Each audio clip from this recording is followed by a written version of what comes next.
교체 투입 5분 만에 프랑스 전체를 침묵시킨 한국인의 왼발.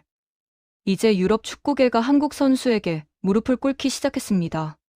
4만 7천 명의 프랑스 관중들이 일제히 기립박수를 보내며 경악을 금치 못했던 그 순간, 여러분은 과연 무슨 일이 벌어진 건지 제대로 알고 계신가요?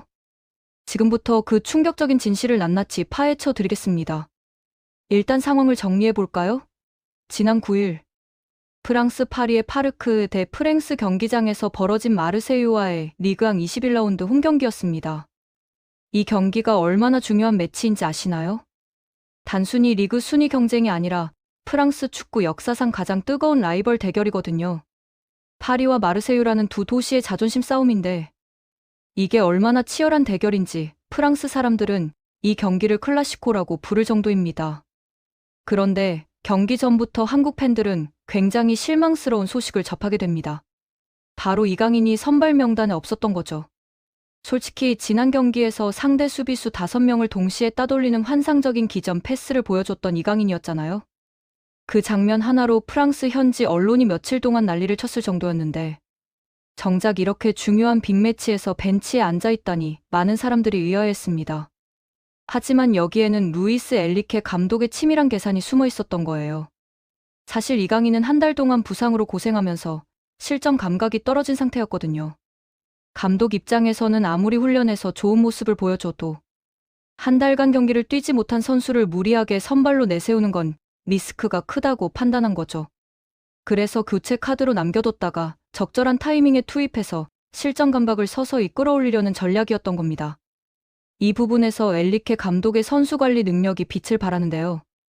그는 바르셀로나 시절부터 선수들의 피지컬 컨디션 관리에 있어서는 정말 독보적인 능력을 가진 감독으로 유명합니다. 단순히 경기 결과만 보는 게 아니라 선수 개개인의 장기적인 커리어까지 고려하는 스타일이거든요. 그래서 많은 선수들이 엘리케 감독 밑에서 뛰면서 부상 없이 오랫동안 최고의 폼을 유지할 수 있었던 거예요. 자, 그럼 경기 상황으로 넘어가 볼까요?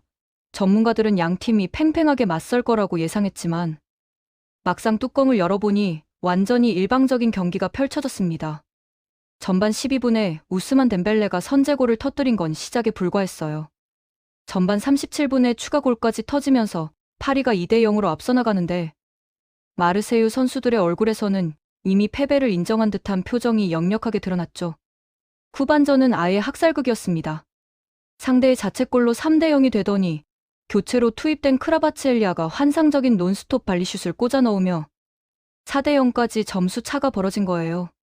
이쯤 되니까 팬들 사이에서 불만이 터져 나오기 시작했습니다. 이렇게 쉬운 경기에 왜 이강인을 안 넣어주냐? 진작 투입해서 골맛 좀 보게 해줘야 하는 것 아니냐는 볼멘 소리가 여기저기서 나왔던 거죠. 그리고 드디어 후반 67분, 역사적인 순간이 찾아옵니다. 엘리케 감독이 바르콜라를 빼고 이강인을 투입한 거예요. 경기장 전광판에 이강인의 등번호가 뜨자 한국 팬들은 물론이고 파리 생제르맹 팬들도 환호성을 질렀습니다. 이미 4대0으로 이기고 있는 상황이었지만 팬들은 이강인의 플레이를 보고 싶어서 안달이 났던 거거든요. 투입 직후 이강인의 움직임을 보면 정말 놀라운 장면들이 연속됩니다. 일단 포지셔닝 자체가 교과서적이에요. 다른 선수들이 공을 향해 우르르 몰려갈 때 이강인은 오히려 천천히 걷는 듯한 동작으로 수비의 시야에서 살짝 빠져나가면서 빈 공간을 선점하는 거죠. 이게 얼마나 중요한 움직임인지 아시나요? 축구에서 가장 위험한 선수는 공을 많이 만지는 선수가 아니라 적절한 타이밍에 적절한 위치에 있는 선수거든요. 그리고 투입된 지 정확히 5분 뒤 믿을 수 없는 일이 벌어집니다. 마르세유의 센터백 메디나가 치명적인 패스 미스를 범하면서 공이 다시 파리에게 넘어갔고, 이때 이강인의 위치 선정이 빛을 발하기 시작한 거예요. 주변 상황을 완벽하게 파악하고 슈팅하기 가장 좋은 위치에서 조용히 대기하고 있었던 겁니다. 공이 이강인에게 전달되는 순간 마르세유 수비수는 급하게 각도를 좁히려고 달려들었습니다. 그런데 여기서 파리의 다른 선수가 골문 안쪽으로 침투하면서 수비수는 완전히 죽음의 이지선다에 빠지게 됩니다. 이강인을 막을 것인가, 아니면 침투하는 선수를 막을 것인가? 이 짧은 순간의 망설임이 결국 골로 이어지는 결정적인 요인이 되는 거죠. 여기서 이강인의 천재성이 폭발합니다. 오른쪽으로 패스를 줄 듯한 제스처를 취하다가 갑자기 왼쪽으로 공을 툭 치고 나가면서 수비수를 완전히 역동작에 걸리게 만든 거예요. 이런 페인팅 동작은 사실 수많은 선수들이 시도하지만 대부분 실패로 끝나는 고난도 기술입니다. 왜냐하면 상대를 속이려다 자신도 같이 밸런스를 잃어버리는 경우가 많거든요. 그런데 이강인은 마치 처음부터 계획했던 것처럼 자연스럽게 동작을 이어가면서 수비수를 완벽하게 제쳤습니다. 그리고 마지막 슈팅 순간이 정말 압권이었어요. 보통 왼발잡이 선수가 오른쪽 측면에서 슛을 하면 골대의 먼 쪽 구석을 노리는 게 정석이거든요. 각도상으로도 그렇고 골키퍼의 손이 닿기 어려운 위치니까요. 마르세유의 골키퍼와 수비수들도 당연히 그쪽을 예상하고 있었습니다. 몸의 무게중심도 이미 그쪽으로 쏠려 있었고요. 그런데 이강인은 여기서 상대의 심리를 역이용하는 천재적인 플레이를 보여줍니다. 스텝을 짧게 끊으면서 반박자 빠른 타이밍에 골키퍼가 전혀 예상하지 못한 가까운 쪽 포스트로 공을 밀어 넣은 거예요. 골키퍼는 이미 반대쪽으로 점프하려고 몸을 움직이다가 역동작에 걸려서 그대로 서서 공이 골문으로 들어가는 걸 지켜볼 수밖에 없었습니다. 소름 돋지 않나요? 이게 단순히 운이 좋아서 들어간 골이 아니라는 거죠. 모든 동작 하나하나가 계산된 움직임이었고 상대의 심리를 완벽하게 읽어낸 결과였던 겁니다. 4만 7천 명의 관중이 일제히 박수를 보낸 이유가 바로 여기에 있습니다. 프랑스 사람들은 축구를 굉장히 잘 아는 사람들이거든요. 겉으로 보기엔 쉬워 보이는 골이지만 그 안에 숨겨진 엄청난 기술과 전술적 이해도를 알아본 거죠. 그런데 여기서 재미있는 반응들이 나오기 시작합니다. 일부 사람들이 이강인이 운이 좋았던 것뿐이다. 마르세유 수비가 너무 못해서 거저 얻어걸린 골이다라는 황당한 주장을 펼친 거예요. 솔직히 이런 말을 하는 사람들은 축구를 제대로 이해하지 못하는 사람들입니다. 축구는 결과만 보는 게 아니라 그 과정을 봐야 하거든요. 실제로 축구 전문가들의 반응은 완전히 달랐습니다. 유럽의 유명 전술 분석가들이 이강인의 골 장면을 프레임 단위로 쪼개서 분석한 결과를 보면 정말 입이 벌어질 정도로 정교한 움직임이 숨어 있었던 거예요. 특히 공을 받기 전에 포지셔닝, 공을 받는 순간의 바디 페인팅, 그리고 슈팅 타이밍까지 모든 것이 완벽했다는 평가가 나왔습니다. 프랑스의 대표적인 축구 매체인 레킵에서는 이강인의 이번 골을 두고 파리 생제르맹의 음바페가 떠난 빈자리를 이강인이 완벽하게 메우고 있다는 극찬을 쏟아냈습니다. 특히 슈팅 동작의 간결함과 자신감 넘치는 피니싱이 과거 음바페를 연상시킨다는 평가였죠. 이게 얼마나 대단한 칭찬인지 아시나요? 음바페는 현존하는 최고의 스트라이커 중 한 명이고 특히 슈팅 능력만큼은 세계 최고로 평가받는 선수거든요. 그런 음바페와 함께 몇 년간 한 팀에서 뛰면서 이강인이 그의 장점들을 흡수했다는 건 정말 놀라운 일입니다. 축구에서 함께 뛰는 동료로부터 배우는 것만큼 중요한 게 없거든요. 메시와 호날두가 위대한 이유 중 하나도 끊임없이 자기 개발을 하면서 동료들의 장점을 자신의 것으로 만들었기 때문이에요. 이강인의 경우도 마찬가지입니다. 음바페의 간결하면서도 강력한 슈팅 메커니즘, 빠른 판단력, 그리고 결정적인 순간에 주저하지 않는 자신감까지 완벽하게 자기 것으로 소화해낸 거죠. 이건 단순히 기술적인 부분만이 아니라 멘탈적인 부분까지 포함하는 겁니다. 아무리 기술이 좋아도 결정적인 순간에 망설이면 골을 넣을 수 없거든요. 루이스 엘리케 감독도 경기 후 인터뷰에서 이강인을 극찬했습니다. 이강인은 한 달간 부상으로 떨어져 있었지만 훈련장에서 보여준 모습은 정말 인상적이었다. 오늘 골을 넣은 것도 놀랍지 않다. 그는 항상 준비된 선수이고 팀에 필요한 순간에 결정적인 역할을 해내는 선수다라고 말했습니다. 감독의 이런 발언은 단순한 립서비스가 아닙니다. 엘리케 감독은 선수들에게 칭찬을 아끼는 스타일로 유명한 사람이거든요. 바르셀로나 시절에도 메시나 네이마르 같은 슈퍼스타들에게조차 쉽게 칭찬하지 않았던 감독입니다. 그런 사람이 이강인에게 이런 극찬을 했다는 건 정말 대단한 일이에요. 게다가 경기 직후 엘리케 감독이 보여준 리액션도 화제가 되었습니다. 보통 4대 0으로 이기고 있는 상황에서 추가 골이 나와도 감독은 담담한 표정을 유지하는 경우가 많거든요. 그런데 이강인의 골이 터지자 엘리케 감독은 자리에서 벌떡 일어나서 박수를 치며 매우 흡족한 표정을 지었습니다. 이게 뭘 의미하는 줄 아시나요? 감독이 기대했던 것 이상의 플레이를 보여줬다는 뜻입니다. 실제로 전술적인 측면에서 보면 이강인의 역할은 파리 생제르맹 시스템에서 굉장히 중요합니다. 은바페가 떠난 후 많은 사람들이 파리의 공격력 약화를 걱정했거든요. 은바페는 시즌당 30골 이상을 넣어주는 절대적인 공격수였으니까요. 하지만 엔리케 감독은 은바페가 떠난 자리를 단순히 한 명의 선수로 메우려 하지 않았습니다. 대신 팀 전체의 공격 전술을 재편성하면서 여러 선수들이 골을 나눠 넣는 시스템을 구축했어요. 그리고 그 중심에 이강인이 있는 겁니다. 이강인은 중앙 미드필더로도 뛸 수 있고 측면 공격수로도 뛸 수 있으며 필요하다면 세컨드 스트라이커 역할까지 소화할 수 있는 만능형 선수거든요. 이런 유연성이 현대 축구에서 얼마나 중요한지 아시나요? 과거에는 각 포지션마다 역할이 명확하게 구분되어 있었지만 현대 축구는 포지션리스 축구 시대입니다. 선수들이 상황에 따라 자유롭게 포지션을 바꿔가면서 공격과 수비를 조직하는 거죠. 이강인은 바로 이런 현대 축구에 완벽하게 맞는 선수입니다. 특히 이번 골 장면을 보면 이강인의 전술적 이해도가 얼마나 뛰어난지 확실하게 알 수 있어요. 공을 받기 전에 이미 주변 상황을 다 파악하고 있었고 어떤 선택지가 있는지 머릿속으로 시뮬레이션을 돌린 상태였던 겁니다. 그래서 공을 받자마자 망설임 없이 다음 동작으로 넘어갈 수 있었던 거죠. 이런 플레이는 타고난 재능만으로는 불가능합니다. 수많은 경험과 학습이 축적되어야 가능한 거거든요. 이강인이 발렌시아, 유소년 시절부터 시작해서 마요르카를 거쳐 파리, 생제르맹까지 오면서 쌓아온 노하우가 이 한 장면에 다 녹아있는 겁니다. 그리고 여기서 한국 축구의 위상 변화를 얘기하지 않을 수 없습니다. 솔직히 10년 전만 해도 한국 선수가 파리, 생제르맹 같은 빅클럽에서 핵심 선수로 뛰는 건 상상하기 어려웠거든요.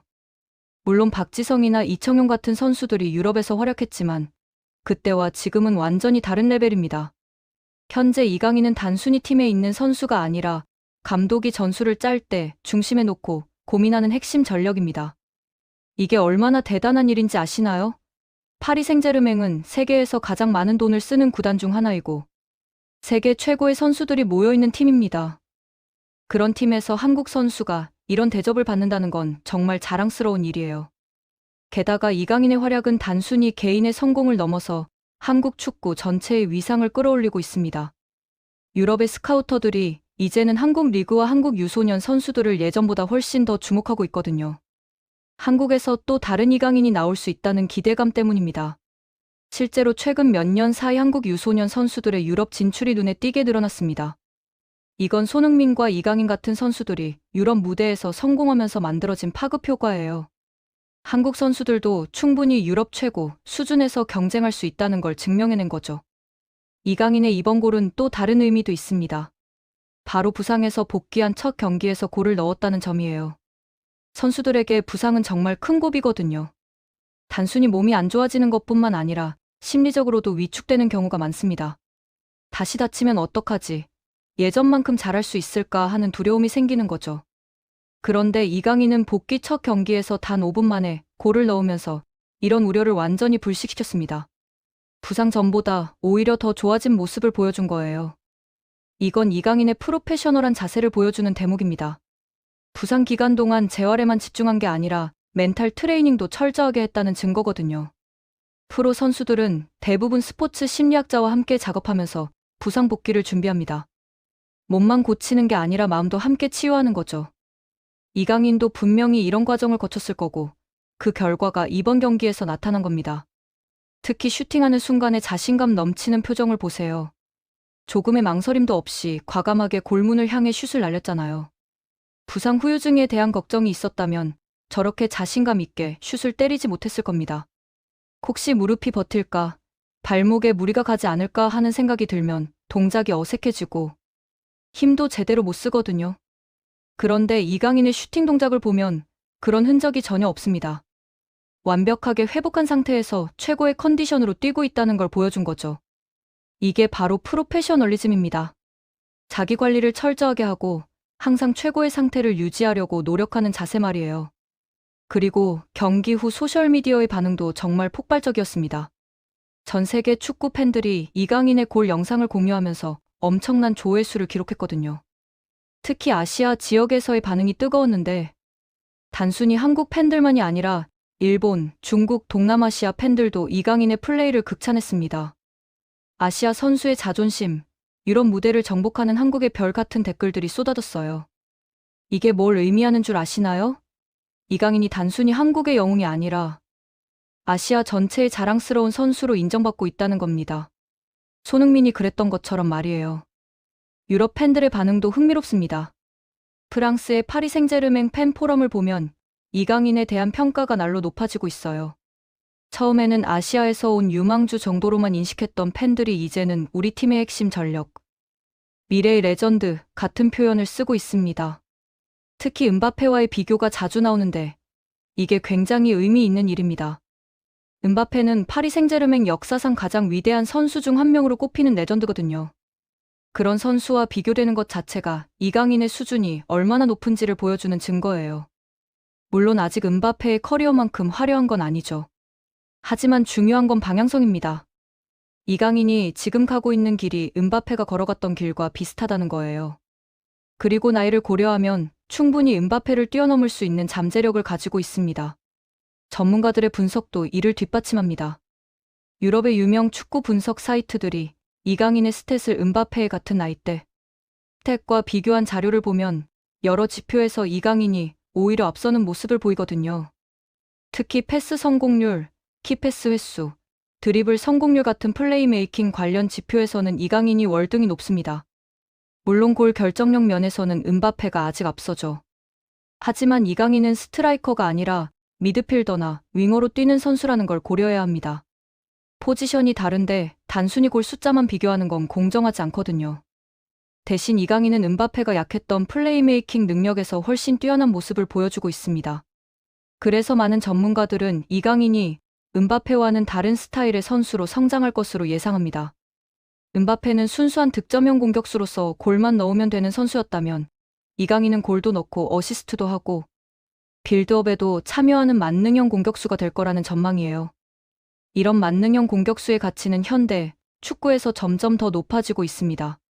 단순히 골만 넣는 선수보다는 팀 전체의 공격을 조율하면서 본인도 골을 넣을 수 있는 선수를 모든 감독들이 원하거든요. 메시가 역대 최고의 선수로 평가받는 이유도 바로 이런 만능성 때문입니다. 이강인의 발전 속도를 보면 정말 놀랍습니다. 불과 몇 년 전만 해도 마요르카에서 뛰면서 유망주 정도로만 평가받던 선수가 이제는 파리 생제르맹에서 핵심 선수로 자리 잡았잖아요. 이런 빠른 성장은 타고난 재능도 중요하지만 끊임없는 노력이 뒷받침되어야 가능합니다. 실제로 파리 생제르맹 훈련장 관계자들의 증언을 들어보면 이강인의 프로의식이 정말 대단하다고 합니다. 팀 훈련이 끝난 후에도 혼자 남아서 추가 훈련을 하는 경우가 많고 시즌 중에도 체력 관리나 식단 관리를 철저하게 한다고 해요. 이런 자세가 지금의 이강인을 만든 원동력입니다. 그리고 이강인의 성공은 한국 축구 유소년 시스템의 발전도 증명하고 있습니다. 발렌시아 유소년 팀에서 훈련받았지만 그 전에 한국에서 축구의 기초를 다졌거든요. 한국 유소년 축구가 과거에는 체력 위주의 무식한 훈련으로 비판받았다면 지금은 기술과 전술 이해도를 중시하는 방향으로 바뀌었습니다. 이강인 같은 선수가 나올 수 있었던 건 이런 시스템 변화의 결과예요. 단순히 열심히 뛰는 것만이 아니라 머리로 축구하는 법을 배운 거죠. 상황 판단 능력, 전술적 이해도, 공간 활용 능력 같은 것들은 어릴 때부터 교육받아야 제대로 몸에 배거든요. 앞으로 한국에서 이강인 같은 선수가 더 많이 나올 것으로 기대됩니다. 왜냐하면 지금 한국 유소년 축구 시스템이 계속 발전하고 있고 좋은 롤모델도 생겼으니까요. 어린 선수들이 손흥민과 이강인을 보면서 나도 저렇게 될 수 있다는 꿈을 꾸게 된 겁니다. 이번 골이 갖는 또 다른 의미는 2026년 월드컵을 앞두고 있다는 점입니다. 이강인이 지금 보여주는 폼을 월드컵까지 유지한다면 한국 대표팀에게 엄청난 힘이 될 거예요. 손흥민과 이강인이 함께 뛰는 한국 대표팀을 상상해보세요. 정말 소름 돋지 않나요?